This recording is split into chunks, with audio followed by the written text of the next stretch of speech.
LPG गॅसवर पंतप्रधानांचे वक्तव्य. नरेंद्र मोदी म्हणाले, गॅस संकटातून बाहेर पडण्यासाठी भारत कोणतीही कसर सोडणार नाही. गॅस टंचाईच्या अफवावर सरकारांचा खुलासा. पेट्रोलियम मंत्रालयाचा संयुक्त सचिव सुजाता शर्मा यांचे आव्हान.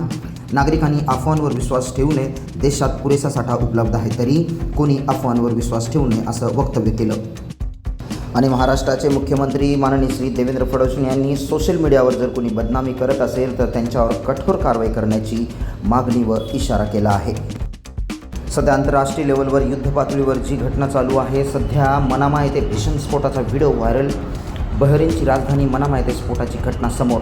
सोशल मीडियावर व्हिडिओ व्हायरल. अधिकृत पुष्टीची प्रतीक्षा सगळ्यांनाच आहे. आणि महाराष्ट्राचे मुख्यमंत्री देवेंद्र फडणवीस यांना डॉक्टरेट बहाल. त्यांना डॉक्टर ऑफ सायन्स ही मानद पदवी देण्यात आली. राजकारणात आरोप प्रत्यारोप तीव्र. नरेंद्र मोदी यांनी काँग्रेसवर अफवा पसरल्याचा आरोप केला आहे.